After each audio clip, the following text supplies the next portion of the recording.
দেখেন না আজকে কুমিল্লা, ফেনী, লক্ষ্মীপুরে কত পানি আর পানি। এটা আল্লাহর কুদরত। আল্লাহ তাআলার বান্দাদেরকে আল্লাহ তাআলা পরীক্ষা করেন। বেঈমানেরা পানি ছেড়ে দিয়েছে ভারত, রাতের আধারে তারা বেড়িবাঁধ ছুটাইয়া সেখানে পানি ঢুকাইয়া দিয়েছে। আমাদের কেউ নাই, আমাদের আছেন একজন। জোরে বলেন কি? আমরা আল্লাহর কাছে চোখের পানি ফেলে বলতে পারি, আল্লাহ, আয় আল্লাহ, আমরা বাংলাদেশের মানুষ, আয় আল্লাহ, আমরা তোমারই ডাকি। আল্লাহ, আয় আল্লাহ, আমাদের এই দেশ বড় দুর্বল।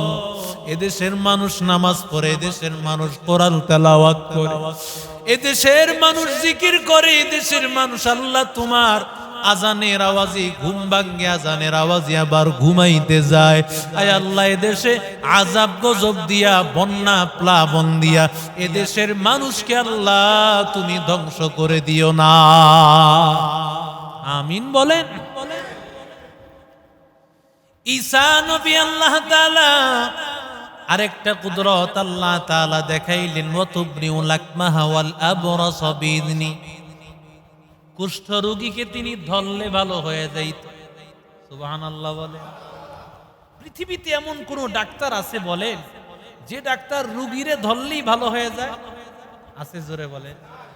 বরং আগে দেখে নির্ণয় করতে হয় এটা কোন রোগ, এরপরে তাকে চিকিৎসা দিতে হয়, তাকে অপারেশন করতে হয়, এইভাবে তার চিকিৎসা হয়। ঈসা নবী যত বড় কুষ্ঠ রোগী হোক, হাত দিয়া ধরেন, সাথে সাথে ভালো করে দেন। যিনি তিনি কে? ঈসা নবী বলেন, আল্লাহ আমাকে এমন কুদরত দিয়েছে, কুষ্ঠ রোগীকে আমি স্পর্শ করলে আল্লাহ ভালো করে দেন। 2 নম্বরে আরেকটা কুদরত দিয়েছেন, একেবারে জন্মন্ধ, চোখের পাওয়ার কিছুই নাই, একেবারে চোখটা বন্ধ হয়ে আছে। ঈসা পয়গম্বর হাতটা যখন চোখের সাথে লাগান, সাথে সাথে চোখ দিয়া দেখতে পায়। কেমন আল্লাহর কুদরত! জন্মন্ধকে ভালো করতে পারে পৃথিবীর কোন ডাক্তার নাই। আল্লাহ ডাক দিয়া বলে, গোলাম, কেউ যেটা পারে না আমি আল্লাহ তাআলা সেটা দেখাইতে পারি। আমি আল্লাহর মতো কুদরতওয়ালা কেউ নাই। আমি আল্লাহ তাআলা ঈসা নবীকে এমন পাওয়ার দান করেছি, ঈসা নবী আল্লাহ তাআলার কুদরতে তিনি জন্মন্ধকে চোখের মধ্যে হাত দিতে দেরি, সাথে সাথে ভালো হতে দেরি হতো না। আল্লাহ তাআলা ডাক দিয়ে বলেন, শুধু তাই নয়, ঈসা নবী মানুষ কেমন বারবার বিভিন্ন মুআজিজা দেখাইয়া বুঝাইতে চান। যখন এরপরও বুঝে না, এরপরে বলেন, ওয়াহিল মাউতা বিইذনিল্লাহ। আল্লাহ আমাকে এমন একটা পাওয়ার দান করেছে উম্মত, আমি মৃত মানুষকে জিন্দা করে দেখাইতে পারি। অনেক মানুষ বলতো, হুজুর আমার বাবার একটু জিন্দা করে দেখান।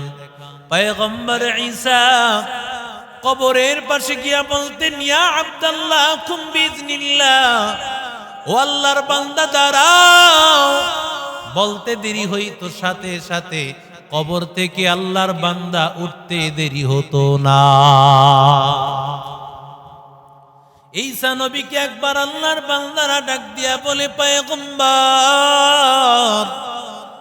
আপনি তো যত মুর্দা মানুষ দেখান, এগুলো তো হলো নতুন নতুন কবর, কিছুদিন আগের কবর। এমন একটা কবর আমাদেরকে মুর্দাকে জিন্দা করে দেখান, যে কবরের মানুষটা বহু বছর, অনেক শত শত বছর আগে কবর দেওয়া হয়েছে। আল্লাহর নবী ঈসা পুরাতন একটা কবরস্থানে তিনি চলে গেছেন, পাহাড়ের উপর একটা কবর। ঈসা নবী ডাক দিয়া বলে, ইয়া আব্দুল্লাহ কুম বিইذনিল্লাহ। এ কথা বলতে দেরি, সাথে সাথে কবর থেকে আল্লাহর বান্দা কবরের মাটি ফাটিয়া আল্লাহর বান্দা আসিয়া হাজির হয়ে গেল। ডাক দিয়া বলে, মান আনতা মান ইসমুকা, তুমি কে, কি তোমার নাম?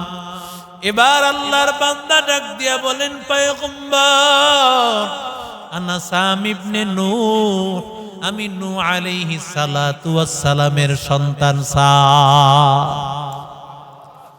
এবার ঈসা নবী বুঝতে পারলেন এটা অনেক পুরাতন কবর।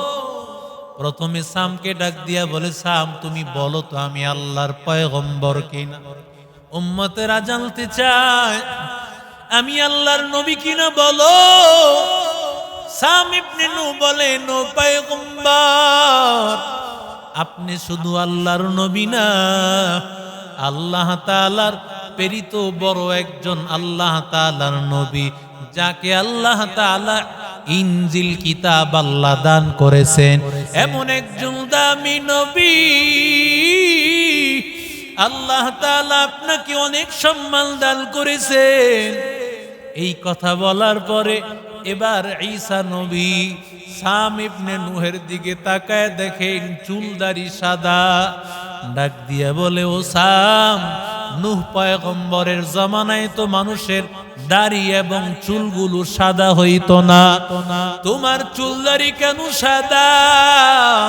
কেন সাদা হয়ে গেল একটু বলো, সাদা হওয়ার কারণটা কি একটু বলো। এবার সাম ইবনে নূহ ডাক দিয়া বলেন, ও পয়গম্বর, ও ঈসা নবী, আল্লাহ তাআলা যখন আমার মরণ ঘটিয়েছে, আজরাইল আলাইহিস সালাতু ওয়াস সালাম যখন আমার সামনে হাজির হয়ে গেছে, ওই সময় আজরাইলের ভয়, মালাকুল মাউতের ভয়, আমার চুলদাড়িগুলো সাদা হয়ে গেছে। আর যখন আপনি আমাকে ডেকেছেন, প্রথমবার আপনি আমাকে ডাকার পর আল্লাহ আমার মধ্যে রূহ ফুঁকে দিয়েছেন। দ্বিতীয়বার ডাকার পরে আমি উঠে বসেছি, তৃতীয়বার ডাকার পরে আমি উপরে উঠে এসেছি। আমি তো বুঝতে পেরেছি হয়তো বা কিয়ামতের ময়দান কায়েম হয়ে গেছে, এই জন্য ওই চিন্তায়ও সাদা হয়ে গেছে। আল্লাহর নবী